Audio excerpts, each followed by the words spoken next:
Robotics started off as a BIM company. I've never been a 2D CAD drafting company. Yep. It just wasn't able to be done because of the machine data that we need to be able to use the Weinmann equipment, saws, framing machines, bridges. So we had to start as a BIM company. There has been a lot of evolution over the last 2 years in how we BIM here at Blueprint Robotics. To you by Greatech, developers of the complete light gauge steel and wood framing software for Revit StruxSoft. Offsite, modular, or prefabricated, StruxSoft Framer turns Revit into a powerful manufacturing tool, automating every step of the DFMA process from design to final delivery. StruxSoft doesn't just work with Revit, it transforms it. Jumpstart your designs at StruxSoftSolutions.com. Halleck Ltd. has a long history of innovation in cold form steel manufacturing and producing innovative precision roll forming technology for customers throughout the United States and the world. Check out their machine buyer's guide for off-site modular construction or fast build construction with light steel for framing. Go to their website, halleckltd.com. Hey everybody, this is Dave Cooper, and we are in Baltimore, Maryland at Blueprint Robotics, and standing with me today is Jason Boss, Chief Operations Officer at a highly automated facility. Jason, thanks for the show. Thanks for coming, Dave. Yeah. Good morning, everybody. I love it. I love it. So Jason, tell us a little bit about who you are, what your role is. Give us a little bit of your background, and then let's get into what you're doing here at Blueprint. Perfect. So I have been in the offsite construction industry before offsite was a buzzword. And I came here to Blueprint Robotics to help Blueprint continue to push the envelope and establish a better way to build. Blueprint has made a big impact on the industry by a heavy utilization in automated equipment in the factory environment. That ties right to a heavy utilization of BIM software and BIM technology as well. Yeah, and I definitely want to get into the technology and what runs all the technology out on the floor behind us here. But let's first talk about a little bit your background. You've been in this industry for quite some time, and I think it's really important for people to understand, the knowledge that you bring. You've been here for 2 years. So I started my career on a shop floor as a fabricator in an off-site sheet metal and steel manufacturing facility. Right. My skill set in unique tools in that environment led me into an opportunity to join an engineering team, which led into working with operations teams. As I progressed in my career, I found that the integration of the pieces was just as important as the individual pieces themselves. And so I've spent most of my career now integrating factory, manufacturing, site, and office components and design components into a seamless system that can produce at high volume. Yeah, and that's what you're doing here at Blueprint. Wait till you guys see the yard. I mean, it is full of product getting ready to be shipped out, as well as what's happening behind us. Let's talk about industry leadership for a moment here. Blueprint Robotics has probably been the longest standing robotic autonomized industry for manufacturing of buildings. When it comes to automation, they've been the leader in the industry, at least, going back, several years now. Tell us the role you guys are playing in the industry and driving innovation forward. Right, so 8 years ago, Jerry Smalley had a vision of a factory that could produce single-family closed wall panels. Working inside of polygons gives flexibility to the types of projects that you can produce. And the vision was to do this with automated equipment, to do it with better precision, better methods, and with the ability to do it at high volume. Over time, Blueprint has evolved. The value in scalability comes in hospitality, multifamily construction, and much larger projects well beyond the size and scale of single-family homes. Talk to us a little bit about the type of buildings you are doing. What is the construction? Is it panel? Is it closed frame? Is it open frame? Is it module? Is it all the above? It's a lot of different things. We do a lot of hospitality work. We also do a lot of multifamily work. It can be anything from slab on grade to 5-over podiums. We do both type 3 and type 5 construction. We primarily do open wall construction here at the factory nowadays. We do that to ease the burden and some of the uneasiness in the industry when it comes to regulatory compliance.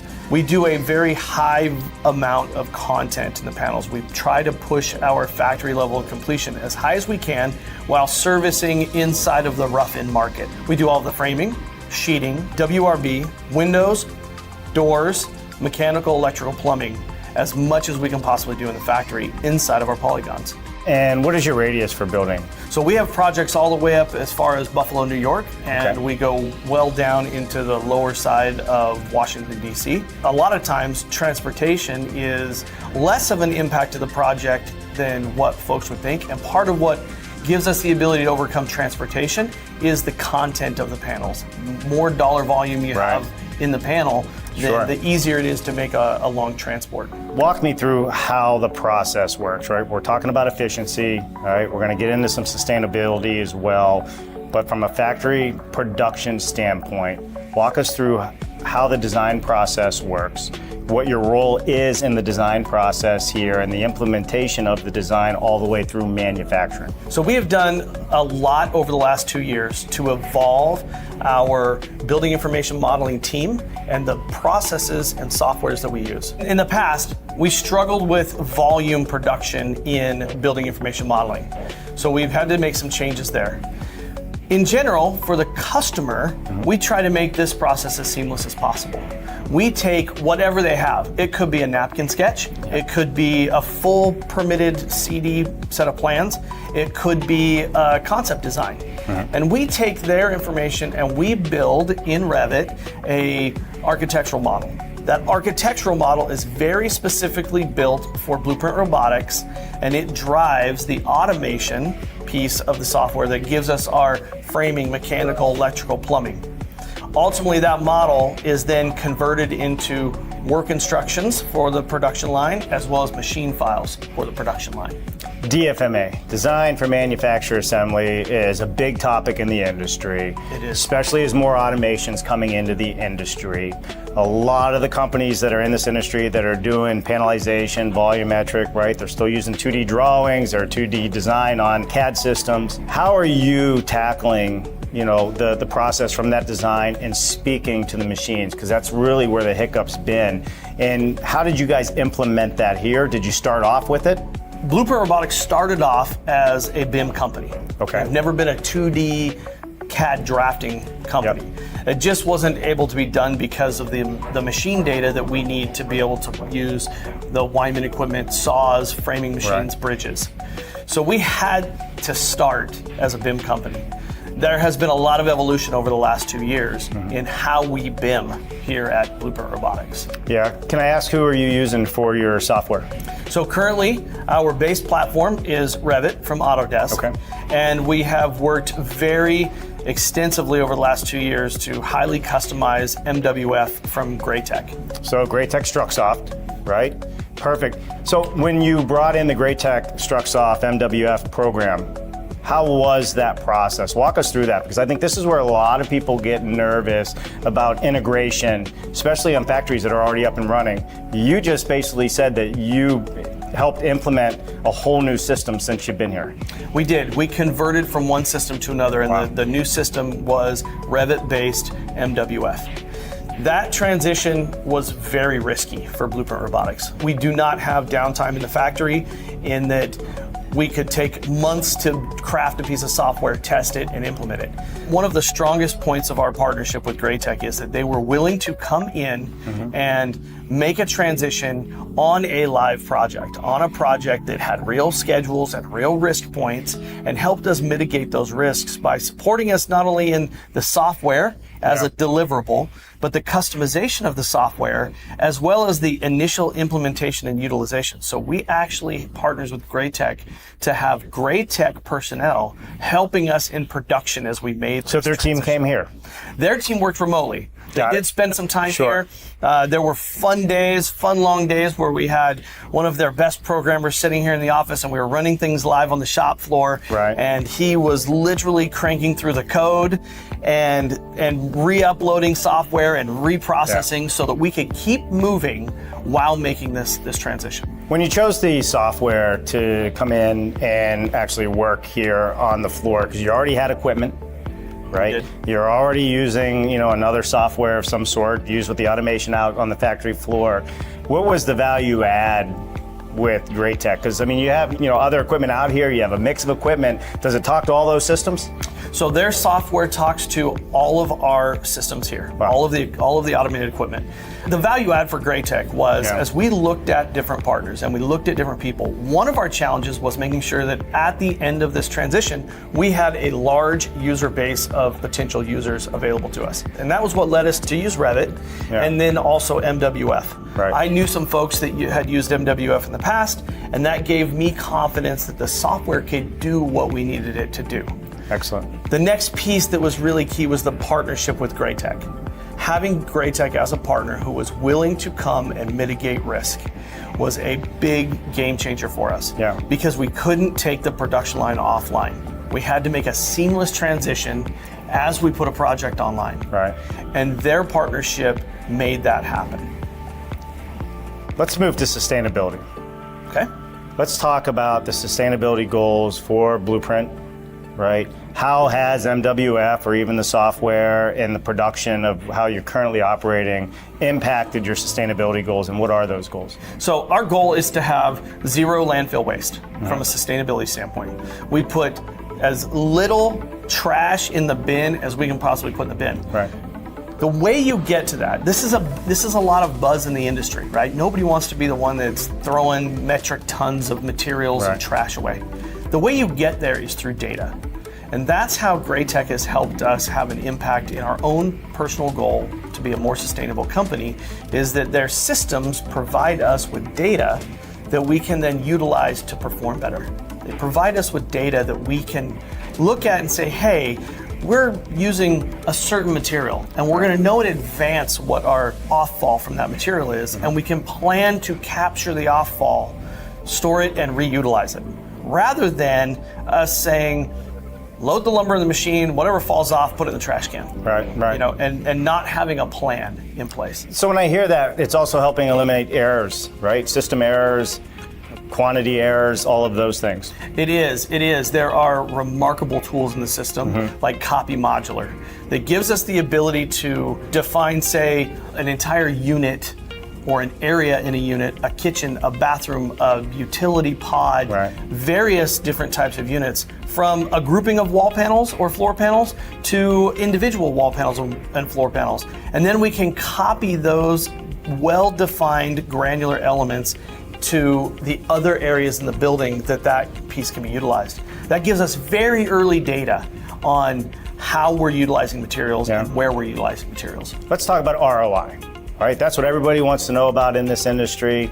Right? I mean, that's the goal here. So with the efficiencies, the streamlining, using all the automation that you have here in the manufacturing environment, talk to me a little bit about how do you continually strive for that ROI? Probably a good way to talk about ROI is what we were able to accomplish last year. Last year, in the beginning of 2023, is when we made the transition to Revit and MWF. As we were reflecting as a team on the year at the end of 2023, we took a look at what our volume was for the year and how much volume had we not made a transition, what volume we would have been able to accomplish versus what we were able to accomplish having made the transition. In round numbers, we produced roughly 150,000 linear feet of wall panels. Okay. We think we would have actually hit a cap of somewhere around 60,000 linear feet of wall panel had we not made the transition. So you've doubled, more than doubled. So in terms of our volume potential in the factory, the software allowed us to push the factory to higher limits much faster. The reason that happened is because we were able to produce faster in the BIM environment and not just barely squeak by feeding the factory. We have more factory capacity than we had BIM capacity. Right. The software leveled that playing field and gave us more BIM capacity to help match our factory capacity. Talk to me a little bit about collaboration with architects, engineers. We're talking about software. They all use in design in Revit software, Autodesk, whatever the case is. You know, has the MWF, and what for our audience does MWF stand for? Metal wood framer. Metal wood framer. And you guys are only doing wood here. We are. We only Right. do wood here. Yeah. Collaboration between architects and engineers with the systems you're currently using. Is everything done in-house, or do your systems work with anybody on the outside of the industry? We do a lot of collaboration with architects and engineers. We are never the architect of record or the engineer of record. Yeah. So by nature, we have to coordinate with these folks in great detail. We can do it much more efficiently because my team can generate detail level drawings and information and modify them quickly so that our communication happens seamlessly. So we can show people what we need the building to be built like, Right. rather than the really slow mark up a set of details and hand it back, and then it comes back to us and mark it up again. We can actually bring the architects and the engineers right into our 3D environment. Yeah. They can see the model, they can log concerns, they can ask questions, we can assign things to them, and we can build that building virtually as a digital twin before we ever go into production. Yeah, and the digital twins is a big deal, right? Having that BIM model, being able to see it in 3D, being able to spin it around so you don't have conflicts with the MEP contractors, the framing contractors, the plumber, electricity, everybody else that's out there. So with that said, you guys do work with outside architects and engineers, and you collaborate with them to help them design their plans and get them into a factory-built environment, so to speak. We do. We do. We take projects at a very early stage where we go in and do design assist, and we help them tune their project at the very early stages. We also do projects that are fully permitted and ready to be built. Shovel-ready projects come to us on a regular basis. And in those cases, we have to be able to quickly help transition to details that work inside of our off-site polygon system. We're going to go for a walk on the factory floor here in a little bit. Tell us a little bit about some of the products that are out there. I saw some module pods that were out there, so I saw pods. There's clearly a lot of panelization and flooring systems happening. Trusses I saw in the back. Walk us through what you currently have going down the line now. So what we currently have going down the line right now, Dave, is a series of Type 3 wall panels. Yeah. That's why all the lumber's pink. And we have a series for that same project of pods. Pods that are a utility room and a washer dryer compartment joined together. What's the future looking like here at Blueprint? Are you looking at further growth, further factories? Tell us a little bit about where you're headed. We are looking at a lot of growth. The challenge for the industry right now is manufacturing capacity. Yeah. Everybody wonders why we haven't made it as an industry to more than somewhere between 3 to 6% of the industry. Depending who you ask. Depending on who you talk to. So the challenge though is that really we don't have enough factory capacity to become 50% of the construction industry. That's right. Blueprint recognizes that, and one of the reasons we've heavily invested in the software and technology piece is so that we can scale factories. Right. I can use the same group of people to provide goods to multiple factories across multiple geographies. That's why the BIM piece of the business is so important. So yes, we are in a scaling mode. Yeah. We have got some great partners that are helping us be able to scale. We have multiple factories in our grand plan, and we're looking forward to being able to deploy those factories in short order. How do you see the future of offsite currently? Obviously good if you're opening new factories, but where do you see it heading? As I talk to people, as I talk to developers and I talk to general contractors, I think construction is becoming smarter. And the value proposition of data is becoming a much bigger topic. I can imagine a day when a developer, instead of driving around in his car, looking for pieces of property, and then going and pulling the plats, and then trying to do some massing, employing an architect to do a massing exercise. I can see a day when that narrative changes to a fully integrated development platform. He can sit down at his desk. He can pull up a piece of ground, he can load it in, and he can select what he is going to put on the site. And then augmented reality, artificial intelligence, these things are coming of age, and they'll be deployed to support those efforts. And if those efforts are then connected to the BIM, when they're connected to BIM, and you have real-time costing and real-time bill of materials and Right. real-time development of machine files and shop drawings and installation, that's where the future of the industry appears to be going. Do you think AI is going to allow the BIM software to speak in real time to the automation in a factory floor and do more bespoke products versus productized product? I think it can. I think we can certainly get it there, but I also think that the AI can also help with the efficiency of the workload. When you get into the nuts and bolts of a digital twin of a building, there can be a lot of repetitive tasks Right. that are really just decision making. And that's a perfect application for artificial intelligence. We've covered a lot, and we'll cover some more down on the shop floor. We are. We're going to interview some other people down there, right? Absolutely, absolutely. Yeah. So stay tuned for that. We're going to go down to the factory floor. I'm Dave Cooper. We're in Baltimore, Maryland at Blueprint Robotics. See you next time. What an amazing show.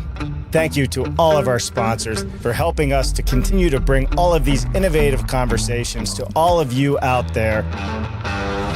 Please visit them, see what they have to offer you, and as always, subscribe to the YouTube channel and ring that bell. It would mean the world to us. I'm Dave Cooper. Thanks for watching.